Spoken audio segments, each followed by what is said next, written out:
Hey everybody, welcome back to another episode of the Process Podcast. I am your host, Sarah Jane. Thanks for showing up in my corner of the world where we talk about the daily process of life.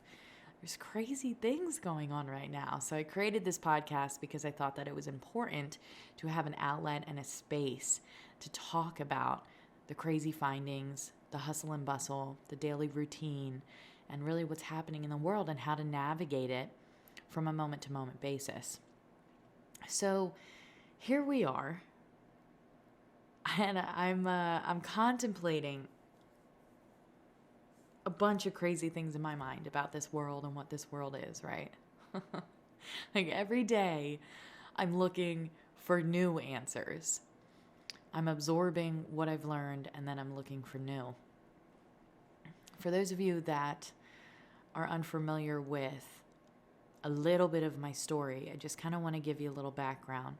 What happened was I was young, my parents divorced, my father fell ill, and I became his caretaker at a very early age. So he never remarried, and my father was adopted, so we really didn't have any family. So it was really just him and I, and we were very close. My dad was my best friend.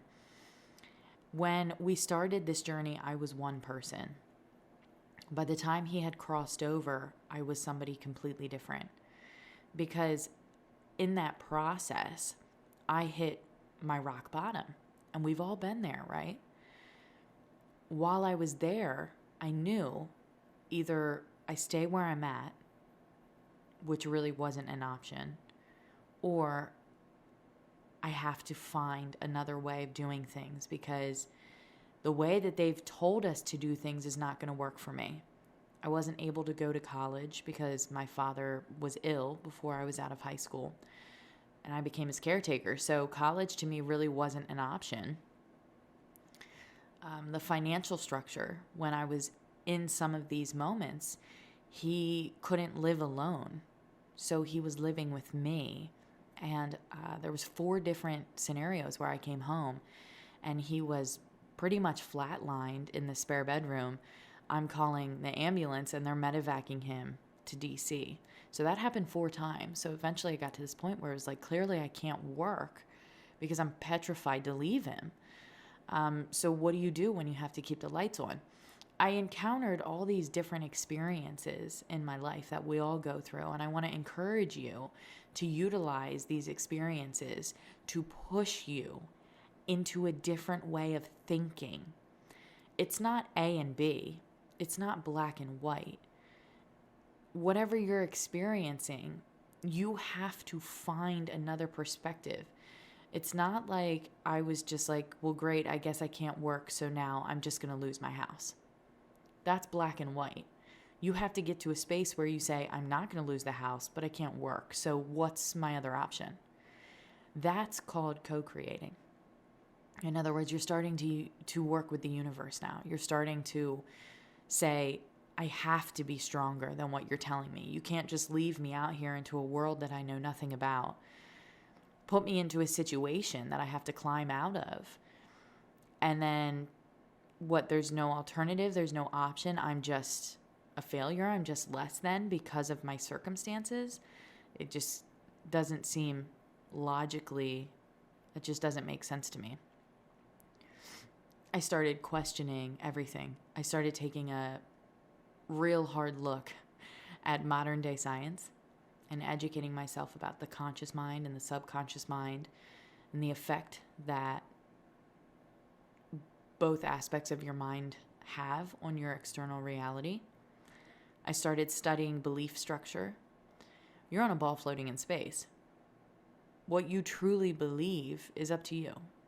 And this is the first time in evolution that we've ever really been in a space where you can truly believe whatever it is you want to believe, and you can rock that. And you're just going to be okay. You may still have haters here and there, but you're going to have a lot of support as well for whatever belief it is you have. And I think we don't acknowledge ourselves enough for what we've been through and where we're actually at. We've come a long way to be where we're at as a collective. Once I started studying the mind, I started realizing that we're on a ball floating in space. I can create whatever belief structure it is that I want to create for myself. What does that look like? I have evolved from belief to belief to belief, and I expect to continue evolving, even from the belief structure I have now. But I'll tell you some of the things that I believe now that I didn't before. I believe now that we are multidimensional. In other words, there's many more existences outside of this one. That was something that I wasn't sure I believed before.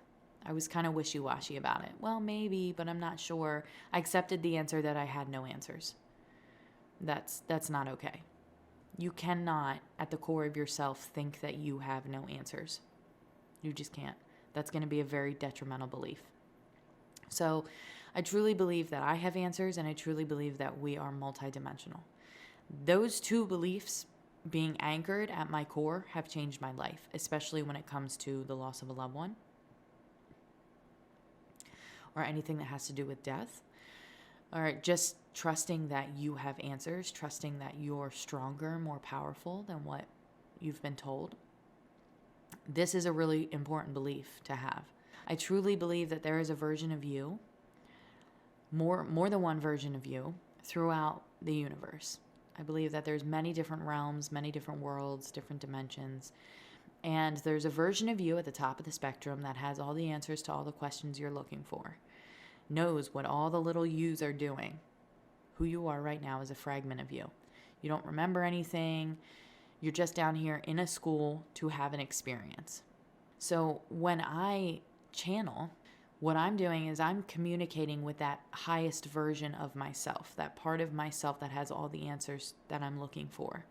And that version of myself is working with me actively to try to help my little fragmented self, my little me, to get to where I'm trying to go, to have the best experience that I'm going to need for my soul on a soul level. All right? Now, this is what I truly believe. This is not something that I just heard and decided, oh, I like it. My father was dying, and I was put in a very unique situation. I had to walk by death for a very long time. It was like ripping a Band-Aid off. They would call me down, say, he's not going to make it. You need to come down, say your goodbyes. I would come down, I'd say my goodbyes. And then boom, he would somehow stabilize. And like the first time I'm like, wow, oh my gosh, okay. I don't know exactly what God is, but I believe God exists. You know, that's my first answer. And then it would happen again. And then it was like, wow, this is crazy. Oh my gosh. Like we are really, you're going to beat this, you know? And then it happened again. And then it was like, okay, all right, but you're alive. This is great. And then it happened again. And it was like, okay, I'm starting to get to a point where I feel like I'm having a Band-Aid ripped off over and over and over again. It was 13 years of not knowing when the last time was going to be the last time. It was 13 years of having to say goodbye repetitively, of having to be in that unsafe space. I had to learn how to feel safe in an unsafe space. And a lot of us have to feel that way, right? We've gone through those chapters where you've had to learn how to survive spaces that were damn near unsurvivable. But you did it, and you're here, and there's a reason you're listening to this podcast. Your higher self knows you're here. I'm a conduit to get you the message. Reconnect yourself. Play with your belief structure. Ask questions. All right, so now you know where I'm at. And this is just tip of the iceberg. I'm not even really telling you guys anything, right? Those of you that are into spiritual work, you know this is a rabbit hole that I would jump down over and over and over again. It's a beautiful experience. And every day I'm reconstructing a different belief about how this world works. The more enlightened I become, the more my beliefs change, the different experiences I have. And so I'm in this space now where I'm really thinking about this reality, and I'm trying to figure out a way to perceive it that supports my survival.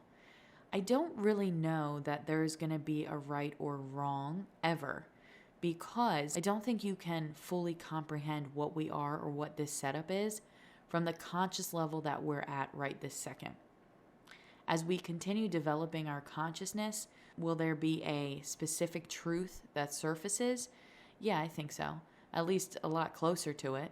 You know, regaining our name in the universe, regaining our identities in the universe. So I do expect that to happen in the future. But for the time being, there's kind of this energy that there is no right or wrong right now. Your mind is going to create a construct about this world, about how it works, about you and how you work. And the question is, does that construct offer you peace or does it offer you suffering? There is no right or wrong. You just have to create a construct and a belief structure that works for you so that when you do go through severe things, such as losing a loved one or a financial hit or an illness, that you have a belief that's going to serve your survival when it comes to navigating that particular situation. Right? So this is the kind of stuff that we're talking about. And this is the kind of stuff that I can't stop thinking about. I'm just constantly there with it. I'm like, what is this world and who am I and how do I work and how does it work and how do we work together? So lately I've been contemplating, I think that somehow everything that you experience in this world, in your reality, is your mind.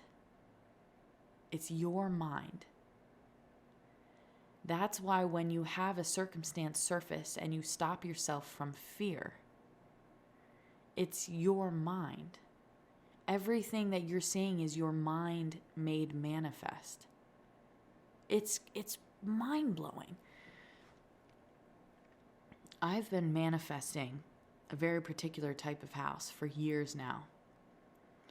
The other day I'm on Zillow and just looking because, that's how you manifest. You just get clear, you look at ideas, put out the energy of what you want, put yourself there ahead of time. So I'm on Zillow, I'm looking, I'm getting all excited, doing my normal shebang, and I see this house and I was like, oh wow. Immediately it called my name. I'm looking at the pictures, I'm like, wow, this house is gorgeous. I finally get to the last picture, I'm like, oh, where's it located? Here it's 11 minutes down the road from my house. I shot up so fast, you wouldn't even believe it. Hopped in the car and drove by the house. The house was on Zillow and the gates were open. So I figured maybe no one's living there. So I drove into the private driveway all the way up to the house. And I was like looking around the property and everything. And then I went to look in the front door and I heard dogs barking. And I'm like, oh shit, somebody's here. Oh my gosh, I've been like wandering around on their property. But it was up on Zillow. So I'm like, obviously, obviously it's for sale, so it wasn't too far-fetched that I was there. But so I got back in the car though, and I was like, wow, that was amazing. This house is gorgeous. And I've had my eye on the house ever since. So after driving into the driveway, I went home and I thought about it and I'm like, all right, let's call and set up a showing.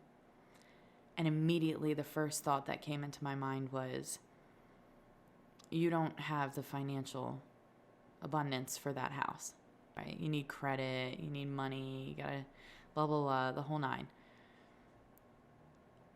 Immediately, those thoughts were the first things that came up. You're not going to be able to do it because you don't have what you need to do it. And another part of me was like, how dare you even say that? You know how manifestation works. You exhaust every option. You cannot be scared to take down every door until you find the right entrance. It's a process of elimination. And really, it's fear after fear after fear until you eliminate the fear. That's what it is. I allowed the fear to hold myself back from calling. Simultaneously, I had one of my friends, they were looking for a place.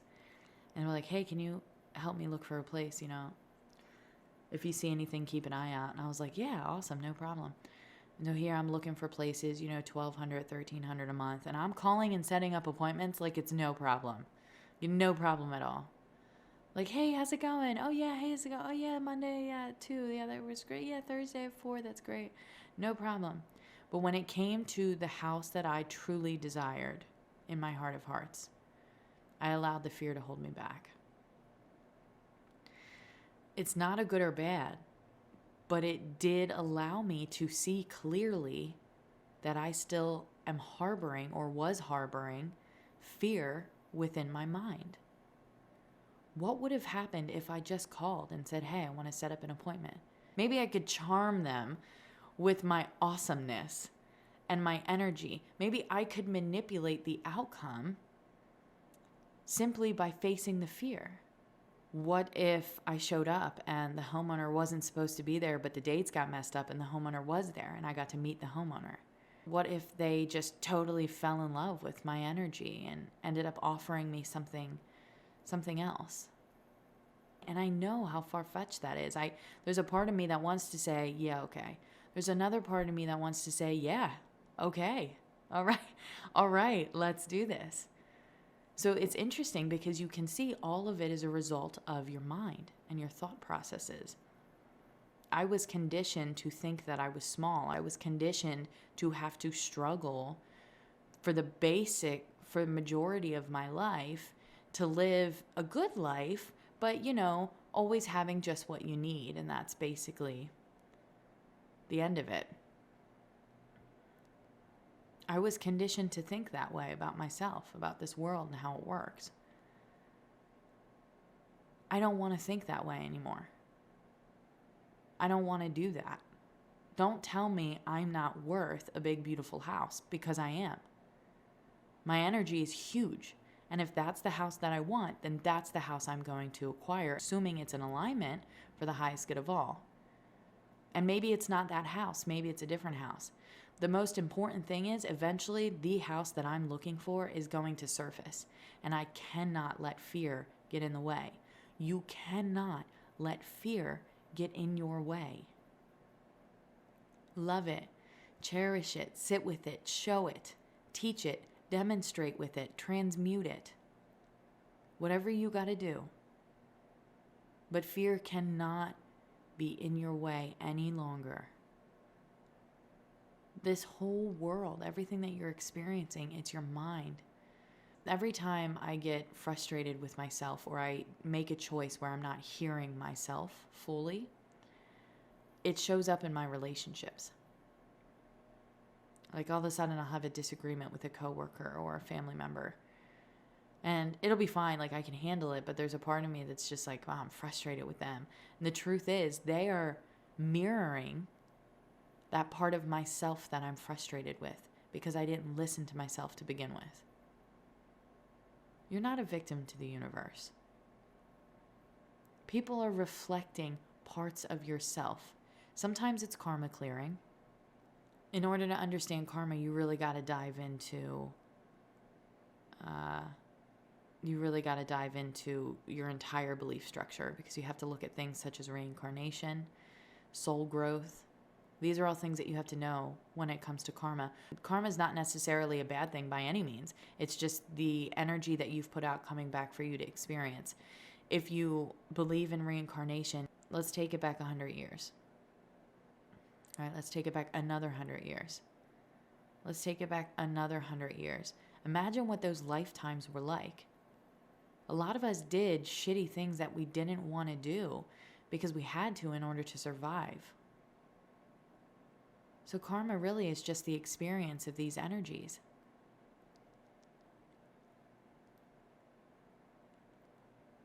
Reincarnation and understanding reincarnation allows you to forgive yourself.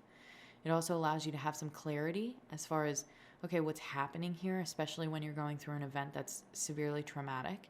You have to find a perspective that's going to help you to forgive the other people that are involved, to forgive the universe, to forgive yourself. You have to find a perspective. And for me, understanding karma at its core and clarifying the rest of my belief structures, such as reincarnation, is a game changer. It's the only way I've been able to get through some of these situations and forgive people the way that I have, is because I've been willing to look for a perspective that's going to serve me surviving that situation. When you're just mad at somebody, you're angry, you feel victim, as valid as it may be, that perspective will hold you in a lower vibration. You have to get to a point where you are willing to expand your beliefs.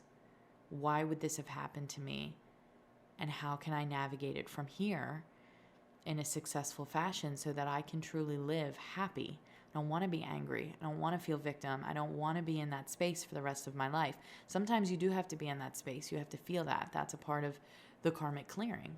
But remember, in other lifetimes, you're a whole nother person. You've been multiple genders. You've had multiple situations. You were born into completely different families, raised completely different. You were a completely different person. It's really pretty interesting work when you start diving into those deep areas.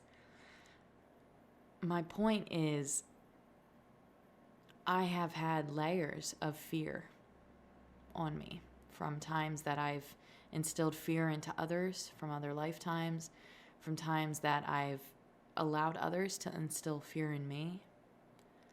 This idea that I'm not good enough, this idea that I'm not worthy enough.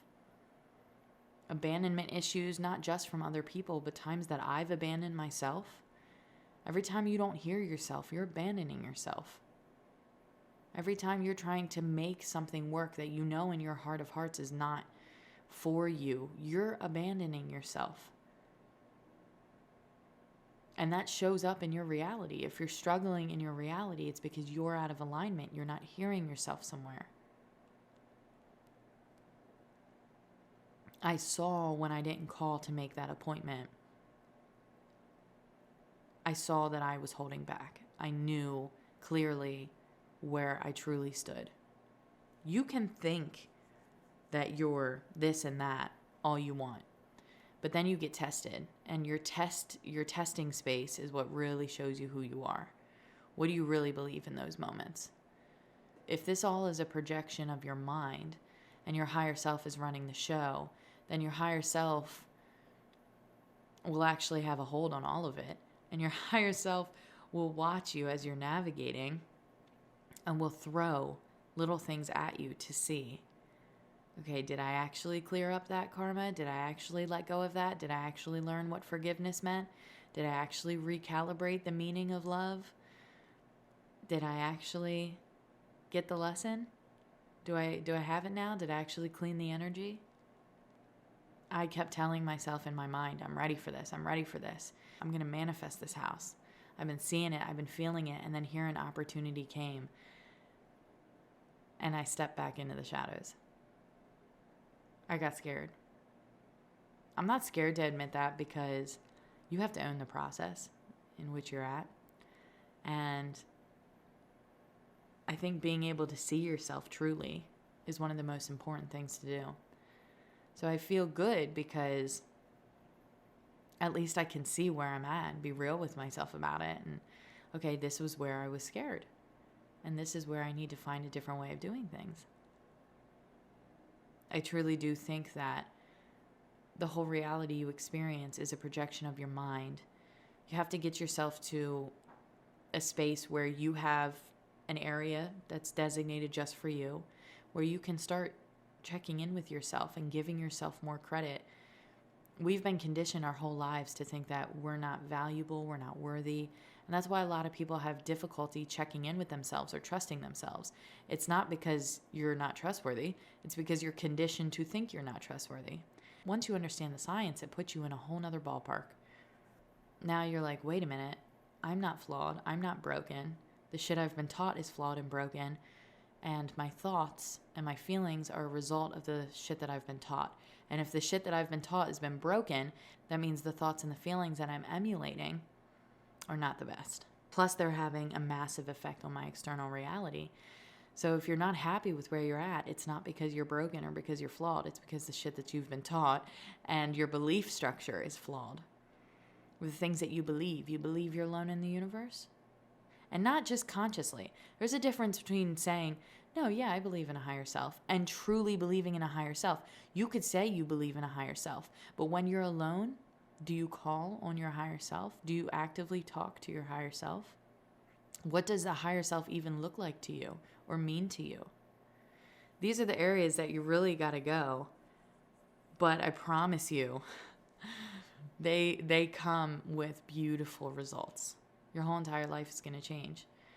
I learned so much about that whole situation with the house. So now I'm in this space where it's like, okay, Sarah, now you know. And it was really interesting, though, because then they took the house off the market.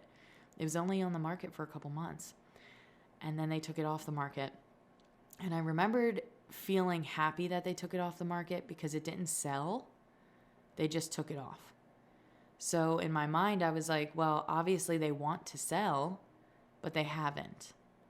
So that kind of opens up even more opportunity. Like, I wonder what their situation is. I wonder what they're going through. I wonder what they're thinking. So in one way, I was happy because I thought, well, at least it didn't sell, right? So they took it off the market.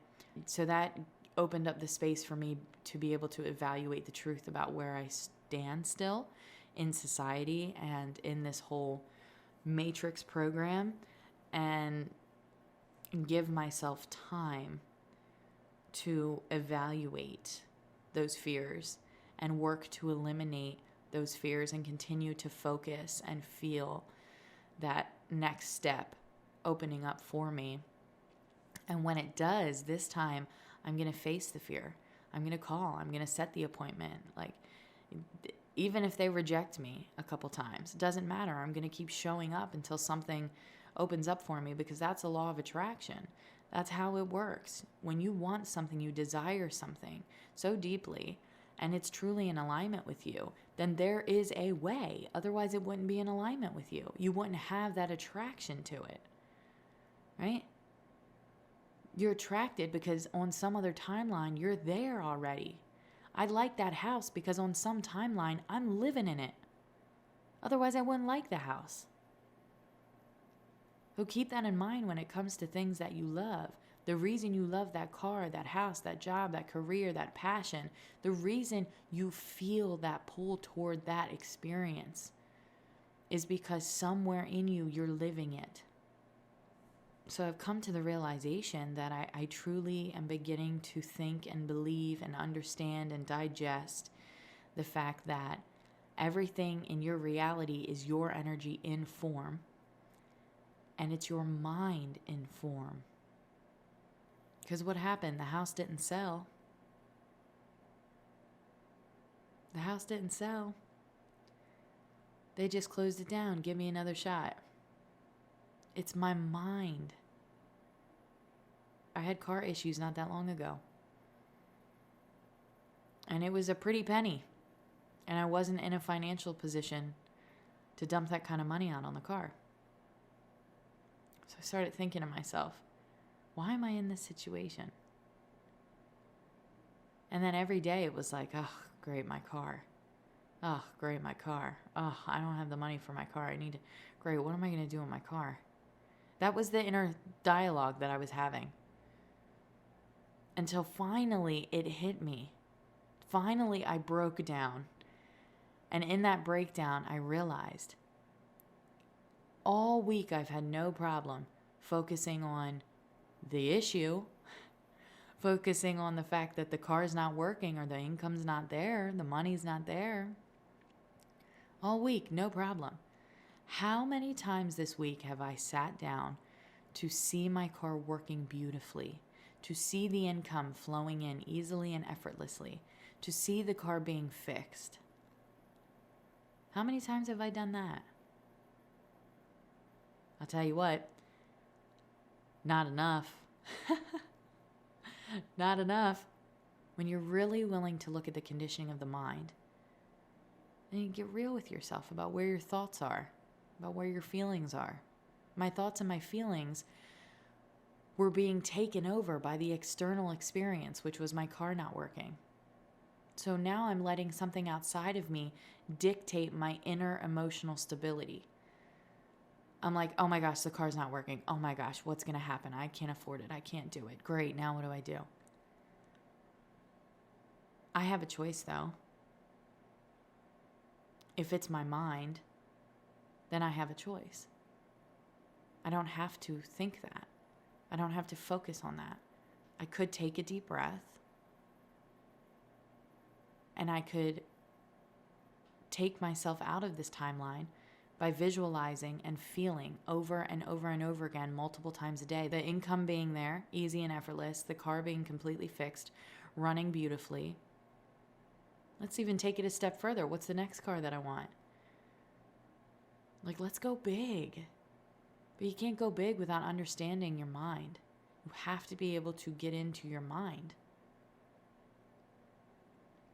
So, food for thought. I hope I left you all thinking about this reality, because that's the goal. Every day is a process. And what does that process look like? It looks like evaluating things you're going through. It looks like stepping stones. It looks like expansion. It looks like fear sometimes. It looks like learning how to feel your emotions. But at the end of the day, it feels like victory. It feels like victory when you question things and you take back your power. You take back your mind. You take back your stability. It feels like victory. It feels like freedom. That's why I have another podcast called A Phone Call with Freedom. So make sure you check it out. It's every Wednesday. I wrote a book. Well, I'm writing a book. It's in the editing stages right now, called Unlocked. And it refers to unlocking certain areas of your mind scientifically. I have a strong focus on science. And of course, I have a focus on spirituality, but to me, that belief structure that you're going to believe, that you're going to create for yourself, life after death, what life looks like outside of this world, that's going to be a very personal thing. I can't tell you what to believe spiritually. I believe in a higher self. That works for me. But for other people, that might look like energy. That might look like the universe. That might look like God or creator. It's going to look different to everybody. So I have a strong focus on science because that's a platform that we can all relate on. It's also a platform that has changed my life because understanding how the subconscious and the conscious mind work is a game changer. Awareness is extremely important. That's, again, another episode. Make sure you check out on A Phone Call with Freedom. Awareness is extremely important. I have all types of episodes between the Process Podcast and A Phone Call with Freedom. So make sure you check back every Tuesday and Wednesday for those. And then I do card readings on Mondays where I connect you with your higher self. That's always a good time. So make sure you subscribe if you haven't already. And you can hop on my website at InnerSarah, INNERSARAH.com and subscribe that way so that you get notified when my book comes out. My intention for today was just to get you thinking and to share this new idea that I have that I'm kind of playing with, which is that everything in your reality is a manifested form of your mind. Is that accurate? I don't know. I don't really think there's a right or wrong, but for me, I kind of like it because it's helping me to see things clearly. I want to see where I'm scared. I want to see where things aren't working right. I want to see where I'm holding beliefs about myself and about this world that aren't serving me. I'm willing to go there. So for me, this idea that everything in your reality is a reflection of your mind kind of makes you stop pointing the finger at everybody else and point it back at yourself. And that's what I'm trying to accomplish here. I want to become the best me. I don't want to be dealing with everybody else. Nobody else is really my business. I am my business. So I'm hoping to inspire other people to love themselves and to point the finger at you in a loving fashion and be gentle with yourself and work with your emotions, build new relationships with your emotions. Check out my other podcast episodes because we talk about all this stuff. And make sure that you hit that like and subscribe button so that you get notified when future episodes come out. Because there really is a lot to unpack here. It really is a state of evolution that we're in. And it's a beautiful thing. It's a beautiful thing, but we have to create spaces to come together, to talk about it, to explore our options. What do you think life is? Does the construct that your mind creates offer you suffering or peace? That's the big question. And if you feel that you're suffering, then we have to reconstruct the mind. Implement different beliefs. I'm so excited about this. I'm so excited. So again, thank you guys so much for loving and supporting me. I love and support you. Make sure you check back next Tuesday for another episode of the Process Podcast where we talk about the daily process of life and all these crazy things to think about, to implement in the daily routines, in the hustle and bustle to keep us moving in the right direction. So namaste, and I will see you guys sooner than later.